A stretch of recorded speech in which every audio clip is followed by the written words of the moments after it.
사도신경으로 우리의 신앙을 함께 고백하도록 하겠습니다.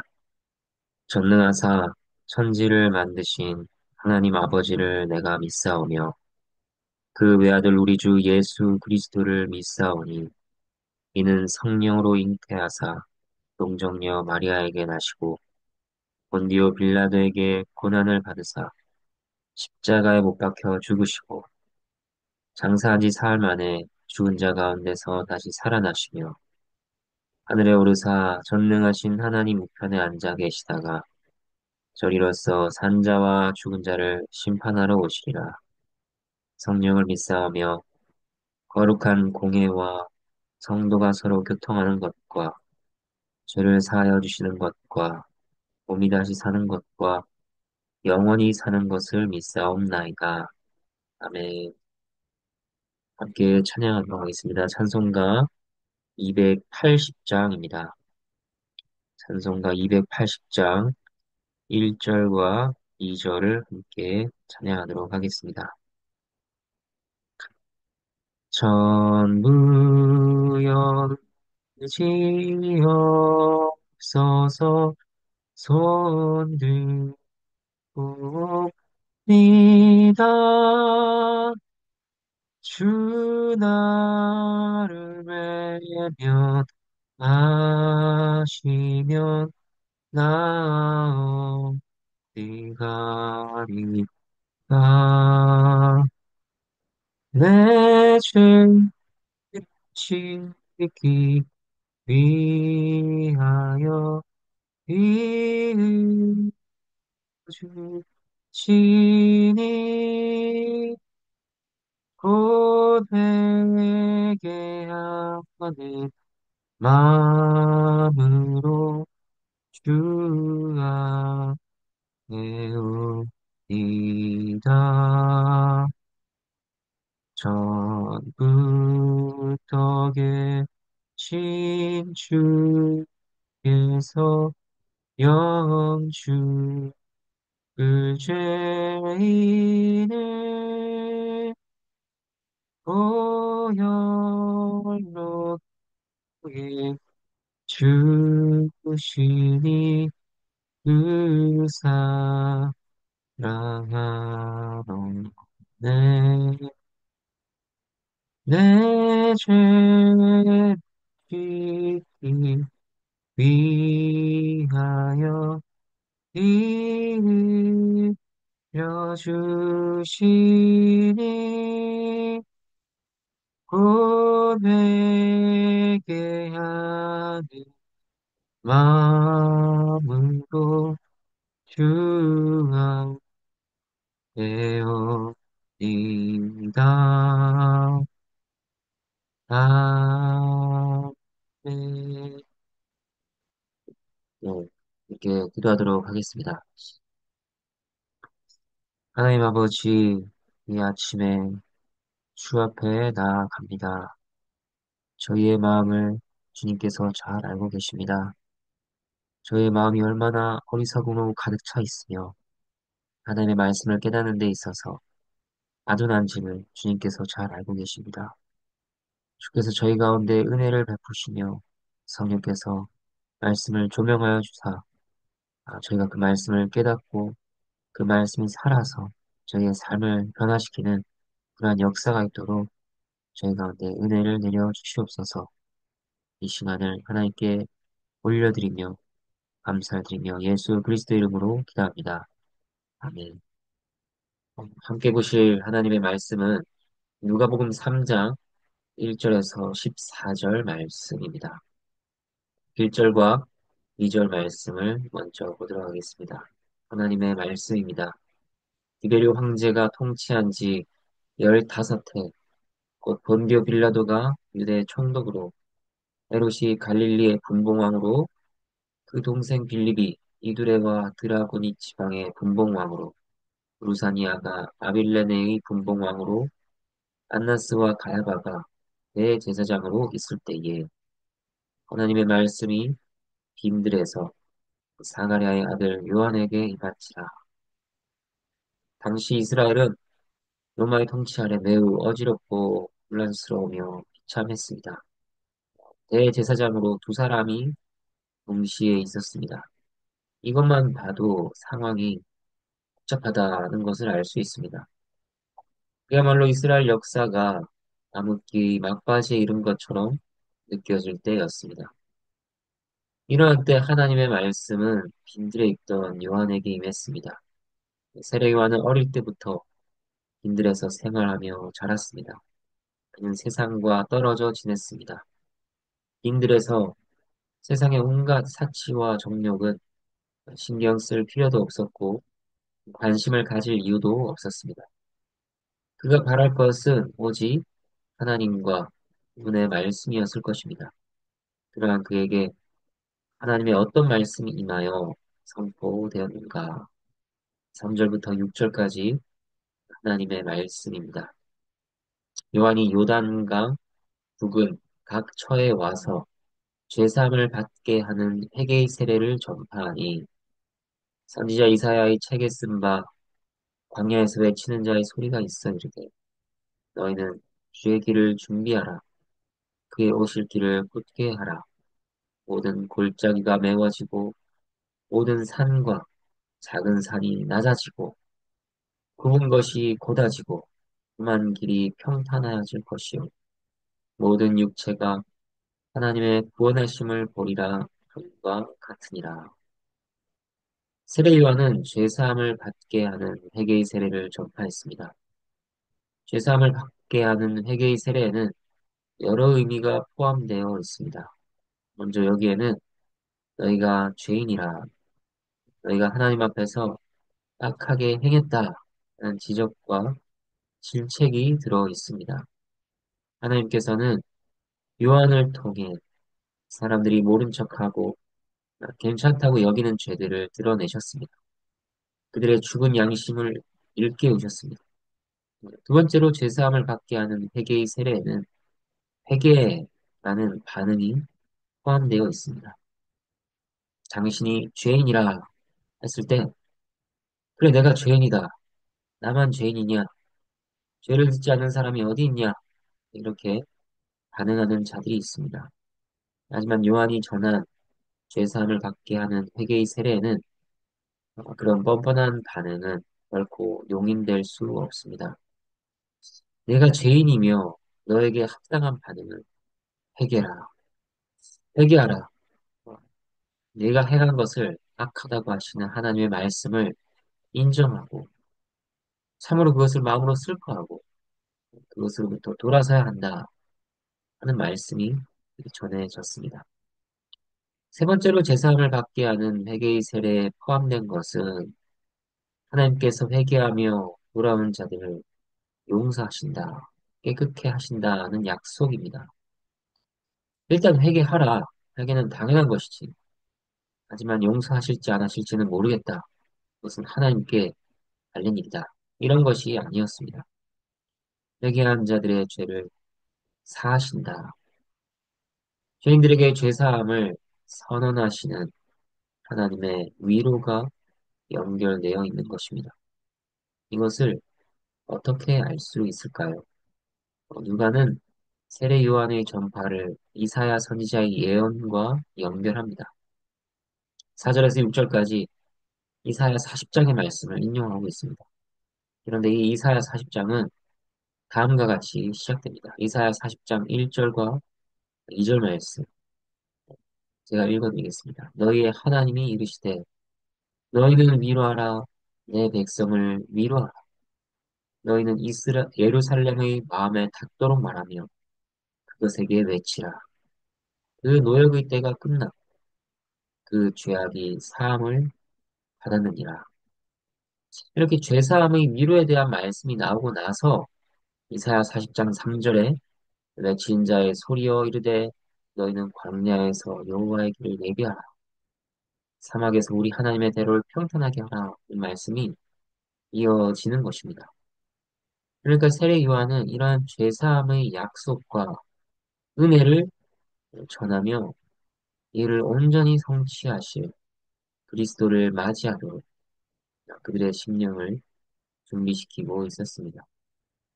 그렇다면 준비되어야 할 그들의 마음은 어떠합니까? 비유가 나옵니다. 골짜기, 산, 굽은 것, 험한 길이라고 했습니다. 이것들은 타락한 사람의 심령에 대한 비유입니다. 타락한 마음은 산이나 언덕과 같이 높고 교만합니다. 그래서 하나님의 은혜 앞에 굴복하거나 회개하지 못합니다. 세례 요한의 외침은 그러한 자들의 심령을 낮추는 것이었습니다. 그리고 타락한 마음은 불신과 자기 의를 내세워 내가 이 정도밖에 안 되는데 어떻게 용서받을 수 있으랴 깊은 골짜기에서 절망합니다. 그러나 요한의 외침은 그렇게 낙심한 심령들을 일으켜 세웠습니다.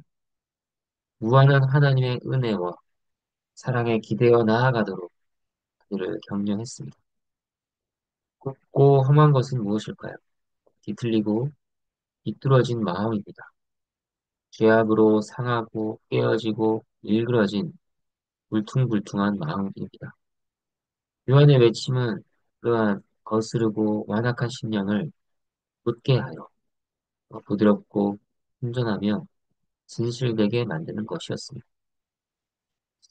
구원이며 복이 되시는 그리스도 그를 맞이하기 위해 이러한 준비가 필요한 것은 우리에게도 마찬가지로 적용됩니다. 이러한 준비가 없으면 우리는 예수 그리스도를 복음으로 여기지 않습니다. 추상적이며 허무맹랑한 복음을 붙들 뿐인 것입니다. 그렇기 때문에 우리를 위해서 또 복음을 받아들이기를 바라는 대상들을 위해서 우리는 기도해야 합니다. 문제는 사람의 마음입니다. 우리의 마음이 문제입니다. 깊은 구덩이 천지인 우리의 마음이 믿음으로 채워지기를 위해야 할 것입니다. 높아져서 우쭐대며 하나님을 두려워할 줄 모르는 마음이 겸손과 가난함으로 채워지기를 기도해야 할 것입니다. 실제 하나님의 말씀에 비추었을 때 울퉁불퉁하게 굽은 우리의 완악한 마음, 자기 자신을 기준으로 삼는 일을 버리고 부드러운 심령으로 하나님을 찾기를 위해야 할 것입니다. 이어지는 내용들을 보겠습니다. 요한이 전한 죄사함을 얻게 하는 회개의 세례와 관련하여 구체적인 내용들이 나오고 있습니다. 7절부터 9절까지 하나님의 말씀입니다. 요한이 세례받으러 나오는 우리에게 이르되 국사의 자식들아 누가 너희에게 일러 장차 올 진노를 피하라 하더냐. 그러므로 회개에 합당한 열매를 맺고 서구로 아브라함이 우리 조상이라 말하지 말라. 내가 너희에게 이르노니 하나님이 능히 이 돌들로도 아브라함의 자손이 되게 하시리라. 이미 도끼가 나무 뿌리에 놓였으니 좋은 열매 맺지 아니하는 나무마다 찍혀 불에 던져지리라. 요한은 그들에게 독사의 자식들이라고 했습니다. 독사의 자식이라는 것은 너희가 곧 마귀에게 속한 자들이라는 것입니다. 이러한 말은 아브라함의 자손으로서 하나님의 택함 받은 백성이라는 우월감을 가지고 있던 자들에게 매우 큰 충격이었을 것입니다. 충격뿐 아니라 참을 수 없는 모욕으로서 분노를 일으키는 말이었을 것입니다. 하지만 이것은 그들의 영적인 실상을 폭로하는 말이었습니다. 성령으로 충만하였던 요한의 말에 사람들의 마음은 완악하게 반응한 것이 아니라 귀를 열고 들었습니다.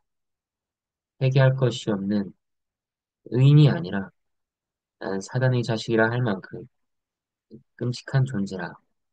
나에게는 죄사함의 은혜가 열실히 필요하다 하는 것을 깨달았습니다. 요한은 또한 하나님의 진노를 전했습니다. 하나님의 진노는 피할 수 있는 것이 아닙니다. 그것은 멀리 떨어져 있는 것이 아닙니다. 아주 가까이, 코다할 정도로 가까이 있는 실제이며 죄에 따르는 공의로운 심판입니다. 그것은 혈통으로 말미암아 면제되는 것이 아닙니다. 너무나도 당연한 말입니다. 아브라함이 그들의 죄값을 대신 치를 수 없는 것입니다. 하지만 백성들은 착각하고 있었습니다. 하나님의 진노를 자신들과 상관없이 여겼습니다.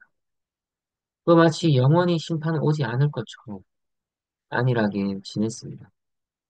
이완의 외침은 그러한 착각과 오만과 안일함을 모두 부수는 그런 것이었습니다. 요한의 외침은 진리이며 하나님께서는 우리 모두에게 동일하게 말씀하십니다. 하나님의 진노와 심판이 실제로 있다고 하십니다. 한번 죽는 것은 사람에게 정해진 것이요.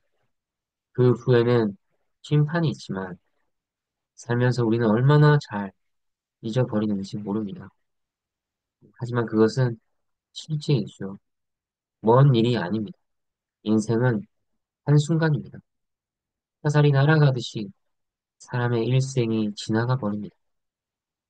그 이후에 있을 심판은 참된 회개와 그리스도에 대한 믿음 없이는 피할 길이 없는 것입니다. 10절부터 14절까지 하나님의 말씀입니다. 우리가 물어 이르되 그러면 우리가 무엇을 하리이까? 대답하여 이르되 옷 두 벌 있는 자는 옷 없는 자에게 나눠줄 것이요 먹을 것이 있는 자도 그렇게 할 것이니라 하고 세리들도 세례를 받고자 하여 와서 이르되 선생이여 우리는 무엇을 하리이까? 하매 이르되 부과된 것 외에는 거두지 말라 하고 군인들도 물어 이르되 우리는 무엇을 하리이까? 하매 이르되 사람에게서 강탈하지 말며 거짓으로 고발하지 말고 받는 급료를 족한 줄로 알라 하니라. 요한은 회개에 합당한 열매에 대해서 전했습니다. 회개는 우리에게 이러한 질문을 가져옵니다. 우리가 무엇을 하리까? 그에 대해서 요한이 각자에게 답을 전하고 있습니다. 근데 그 모든 내용은 이웃과의 관계에 대한 것이었습니다. 왜 그럴까요? 하나님 앞에서 진정으로 회개한 사람은 그 열매가 이웃과의 관계 속에서 나타나기 때문입니다. 요한일서 4장 20절 말씀입니다. 누구든지 하나님을 사랑하노라 하고 그 형제를 미워하면 그는 거짓말하는 자니 보는 바 그 형제를 사랑하지 아니하는 자는 보지 못하는 바 하나님을 사랑할 수 없느니라고 하셨습니다. 이것은 성경에서 여러 번 강조되는 원리입니다. 먼저 구제가 나옵니다. 당시에 로마의 수탈과 종교 지도자들이 착취로 인해 가난한 자들이 매우 많았습니다. 역사가들은 그때 당시에 서민들 중에 두 끼를 먹으면 괜찮게 사는 부류로 여겼다고 합니다. 빈부의 격차가 매우 심각했습니다. 그렇기 때문에 조금이라도 더 가진 자들은 이기적인 마음을 내려놓고 가난한 자들과 나누는 것으로 세계를 나타내라고 했습니다. 다음으로 세리가 나옵니다. 요한은 세리의 직분 자체를 부정하지는 않았습니다. 당장 세를 그만둬 라고 말하지 않았습니다. 누군가는 세금을 걷어야 하고 그 일은 필요한 것이었습니다. 다만 부과된 것 외에 거두지 말라고 합니다. 당시 세리들은 동족들의 형편을 잘 알고 있었죠. 그런데 그들은 자신들의 이익을 위해서 늘 과중한 세금을 매기고 빼돌려서 자신들의 배를 채웠던 것입니다. 요한은 그들에게 탐심을 벌이는 것으로 회개를 나타내라고 했습니다. 세 번째 군인들이 나옵니다. 이들은 로마 군인들이 아닙니다. 유대 사회의 질서를 유지하는 이스라엘 군인이었습니다. 그들은 자신들의 힘과 권위를 악용할 때가 있었습니다. 그들 역시 세리처럼 물질을 강탈하는 부정을 저질러 왔던 것입니다. 자신의 힘으로 남의 것을 빼앗는 강탈, 거짓, 자족하지 못한 것을 버리라고 했습니다. 다양한 경우들을 알려주지만 그것들의 공통되는 핵심은 이것입니다. 회개에 합당한 열매를 맺어야 하는데 이것은 자신의 탐욕을 부인하고 이웃을 사랑하는 변화라는 것입니다. 우리도 마찬가지입니다. 우리의 입술은 변해야 합니다. 회개하는 신자는 말이 바뀝니다.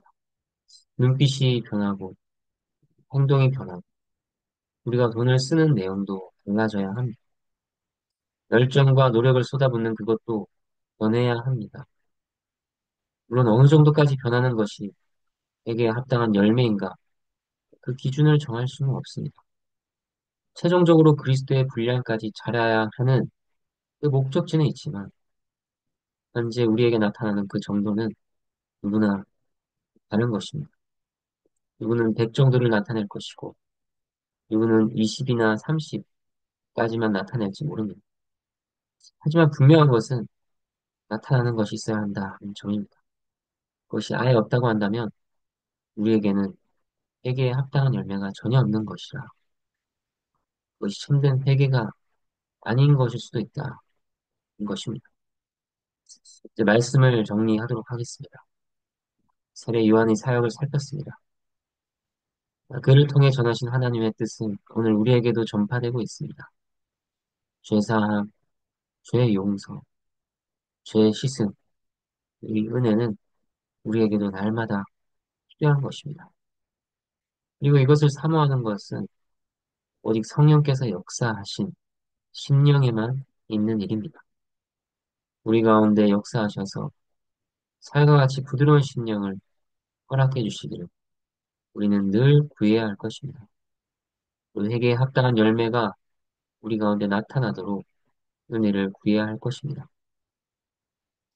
죄사함을 온전히 성취하신 그리스도께로 매 순간 나아가 그에게서 용서와 사랑의 은혜를 누리며 그것에 흠뻑 젖는 우리 모두가 되기를 바랍니다. 함께 주님께서 가르쳐 주신 기도로 기도하도록 하겠습니다. 하늘에 계신 우리 아버지여, 이름이 거룩히 여김을 받으시오며, 나라가 임하시오며, 뜻이 하늘에서 이루어진 것 같이 땅에서도 이루어지다.